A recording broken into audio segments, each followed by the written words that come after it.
அனைவருக்கும் வணக்கம். நேற்று நம்ம சுயமரியாதை இயக்கத்தில் சமதர்மவாதி அது வரைக்கும் பார்த்துருக்கோம். இதெல்லாம் நான் ஹேண்ட் ரிட்டன் நோட்ஸில் உங்களுக்கு கொடுத்துருப்பேன். பெரியார் மலேசியா சுற்றுப்பயணம் மேற்கொண்டார். அங்கு பகுத்தறிவு சார்ந்த கருத்துக்களையும் சுயமரியாதை சார்ந்த கருத்துக்களையும் குறித்து பிரச்சாரம் செய்தார். அது குறித்த பாயிண்ட்ஸ்லாம் நம்ம பார்த்துருக்கோம். இது எல்லாமே பார்த்துட்டோம். 1937ஆம் ஆண்டு சட்டசபை தேர்தல் நடைபெற்றது. அதில் நீதி கட்சிக்கு ஆதரவாக பெரியார் அவர்கள் பிரச்சாரம் மேற்கொண்டார். இருப்பினும் நீதி கட்சி படுதோல்வி அடைந்தது என்றெல்லாம் நம்ம பார்த்துருக்கோம். அந்த தேர்தலில் ராஜாஜி முதலமைச்சரானார்.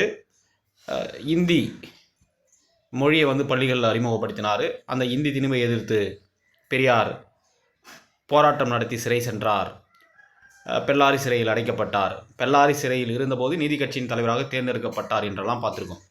இன்றைக்கி நீதி கட்சியின் தலைவர் 1938லேருந்து 44 வரை சிறு துளி பெருவெள்ளம் அப்படின்னு சொல்லுவாங்க. நம்ம வகுப்பில் எல்லா கண்டென்ட்டையும் கொடுத்து கம்ப்ளீட் பண்ண முடியாது. கொஞ்சம் கொஞ்சமாக நீதி கட்சி அப்படி என்பது ஒரு பெரிய ஏரியா. சுயமரியாதை இயக்கம் என்பது ஒரு பெரிய ஏரியா. ஸ்கூல் புக்கில் இருக்கிற கண்டென்ட் போதுமானது கிடையாது. அதனால் மாணவர்கள் நான் இங்கே பதிவிடுறதெல்லாம் நீங்கள் நோட்டில் எழுதின்னு வர்றது ரொம்ப அவசியமானது. இது வகுப்பறையில் நம்ம செக் பண்ணுவோம். அதையும் பார்த்து வச்சுங்க. நீதி கட்சியின் தலைவர் 1938லேருந்து 44 வரை. அதில் முதல் பாயிண்ட் பாருங்கள்.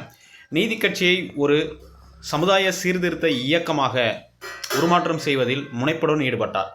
நீதி கட்சியை ஒரு சமுதாய சீர்திருத்த இயக்கமாக உருமாற்றம் செய்வதில் முனைப்புடன் ஈடுபட்டார். சிறையிலிருந்து திரும்பிய பெரியார் திராவிட நாடு கோரிக்கையை எழுப்பினார். ரொம்ப ரொம்ப முக்கியமானது. திராவிட நாடு கோரிக்கையை எழுப்பினார். திராவிட நாட்டை லட்சியமாக கொண்டு அதற்கான பிரச்சாரத்தை தொடங்கினார். கிரிப்ஸ் மிஷன் அப்படி என்பது 1942ஆம் ஆண்டு வந்தது. கிரிப்ஸ் மிஷன், அதோடைய தலைவர் கிரிப்ஸ்னு சொல்லுவாங்க. அந்த கிரிப்ஸை சந்தித்து திராவிட நாடு பிரிவினை பற்றி பேசினார். ஜனவரி 8, 1940 முகமது அலி ஜின்னாவை பம்பாயில் அவரது இல்லத்தில் சந்தித்து தனிநாடு கோரிக்கைக்கு அவரது ஆதரவு கோரினார். ரொம்ப ரொம்ப முக்கியமானது. முகமது அலி ஜின்னா இந்துக்களுக்கு காந்தியடிகள் எவ்வளவு முக்கியத்துவம் வாய்ந்தவராக கருதப்பட்டாரோ அதே அளவுக்கு முஸ்லீம் அவர்களுடைய தலைவராக முகமது அலி ஜின்னா அவர்கள் கருதப்பட்டார்.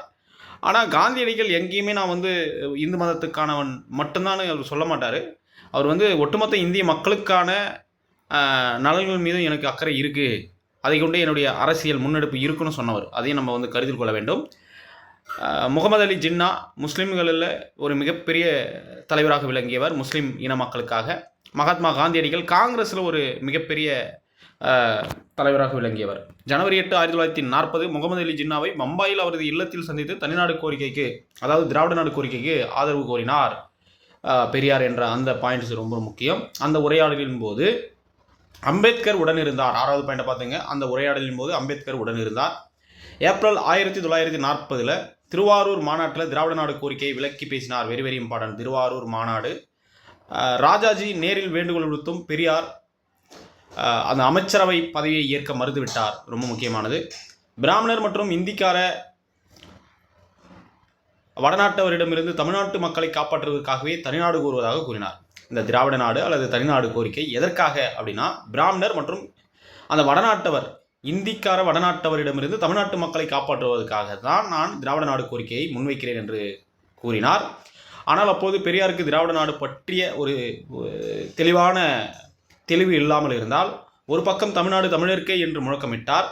அந்த வாசகத்தை ஒவ்வொரு தமிழனும் கையில் பச்சைத்து கொள்ள வேண்டும் என்றார். 13வது பாயிண்ட் பாருங்கள். அதே சமயம் திராவிட நாடு பிரிவினை பற்றியும் பிரச்சாரம் செய்தார். பிராமணர் அல்லாதார் என்ற பெயரில் செயல்பட்டு வந்த அமைப்புகளை படிப்படியாக திராவிடர் கழகம் என்று பெயர் மாற்றம் செய்ய வைத்தார். Very very important. செய்து வந்தார். பிராமணர் அல்லாதார் என்ற பெயரில் செயல்பட்டு வந்த அமைப்புகளை படிப்படியாக திராவிடர் கழகம் என்று பெயர் மாற்றம் செய்து வந்தார். 1941 வாக்கில் அமைச்சரவை அமைக்கும் வாய்ப்பு வந்தும் அதை பெரியார் நிராகரித்து விட்டார். 1942 அந்த காலகட்டத்தில் திராவிட பிரிவினை பிரச்சாரத்தில் தன்னை முழுமையாக ஈடுபடுத்தி கொண்டார். ஆகஸ்ட் 27, 1944 சேலத்தில் பெரியார் நீதி கட்சி என்ற அந்த பெயரை திராவிடர் கழகம் என்று அதிகாரப்பூர்வமாக அறிவித்தார். ரொம்ப ரொம்ப முக்கியமானது. ஆகஸ்ட் 27, 1944 சேலத்தில் நீதி கட்சியுடைய பெயர் திராவிடர் கழகம் என்று அதிகாரப்பூர்வமாக அறிவிக்கப்பட்டது. அடுத்ததா நீதி கட்சி தலைவர் 1938 1944 வரைக்கும் பார்த்தோம். அடுத்த ஹெட்டிங் திராவிடர் கழக தலைவர் அப்படின்னு ஒன்று வருது பாருங்கள். 1944 1973 வரைக்கும். இதெல்லாம் நம்ம வந்து நாளைக்கு டிஸ்கஸ் பண்ணலாம். ஸோ இதை வந்து இன்றைக்கி வந்து நீங்கள் நோட் பண்ணி வச்சிங்க. தேங்க்யூ ஃபார் வாட்சிங் திஸ் வீடியோ.